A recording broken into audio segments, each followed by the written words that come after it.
Hey there, it's week 3 in Failure to Freedom. I'm hoping that you're doing the work and you're showing up.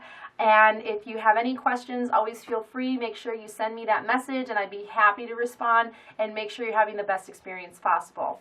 All right, so this week's affirmation is acceptance. So like I said in week 1, these are strategically placed in a proper order for you so that you can work through the necessary feelings, emotions, experiences, and build the appropriate tools in your toolbox so that you can move out of those trenches and that septic tank of constant feeling of failure and not good enough and regret and all that stuff, and move into the freedom that you absolutely deserve. So this week is all about acceptance. And when we think about acceptance, acceptance means that we are understanding, okay, we developed understanding, that there are things in life that we can't change. We have accepted the fact that we may not be able to alter other people, situations, or things. And when we become okay with that, it doesn't mean that we have given up or that we have just said, oh well, this is just the way it's going to be. But really, it's the exact opposite. We have decided, we have made an executive decision that we're going to stop the struggle, that we're going to stop forcing, and that we are going to look at the situation in an entirely different light. I think about a situation, I'll be very candid with you. I think about my relationship with my father. And him and I are a lot of like in a lot of different ways, in a lot of the same ways. And for a long time, we just didn't get along. And I didn't agree with a lot of the choices that he was making in his life. And as a result, that was pushing him and I further and further apart. And so at one point in my past, I had to fully accept that in order for me to heal, in order for me to move forward, I had to completely let him go out of my life, with the understanding that he may never be back in my life again. I was saying to myself that, family runs deeper than blood, because I was brought up with the understanding that in the end, family is all you have, and that was what kind of was ingrained in me. And so I had a lot of feeling of failure, like I did something wrong, that him and I did not have a very good relationship. And something really amazing happened when I went through this process, and I kind of let him go in a sense. And it took, I would say, 2 years. But there came a point where I had created enough space for myself to grow and cultivate the necessary skills to build up my own being and understand more about my life and what was going on and how I needed to heal, that I was able to accept that he is hurting and that he may only be where he is and may not have the skills or the desire to change.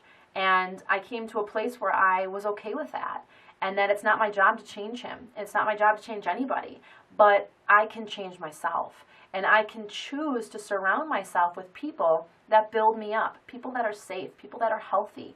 And what I did in that process of acceptance with him was I created boundaries I never had before. And I was able to choose to let him back into my life in a way that best suited me, in a way that was healthy for me.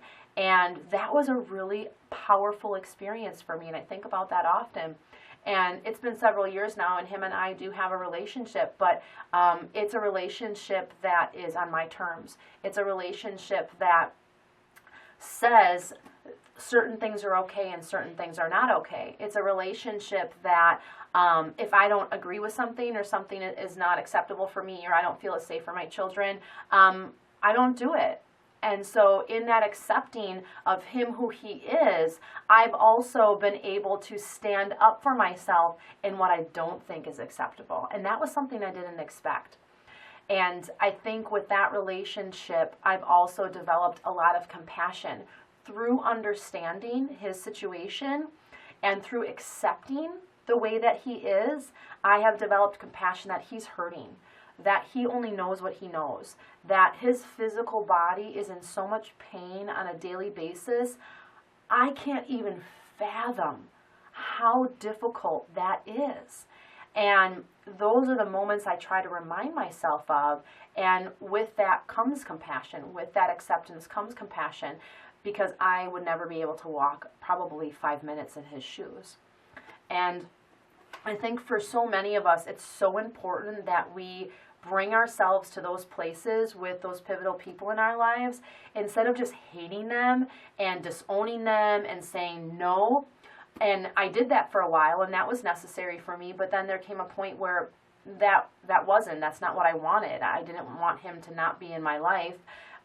But the courage and the understanding and the acceptance drew compassion, helped us remend a relationship on my terms. And as a result, I have an incredibly healthy relationship with him in the regards where I have boundaries.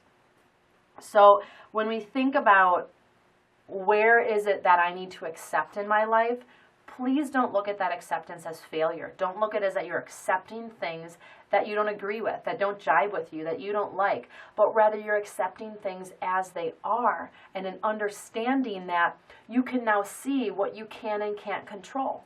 So I could control my outlook on life, my relationship with him, the things that I could do to better our relationship. Those were the things that I could control.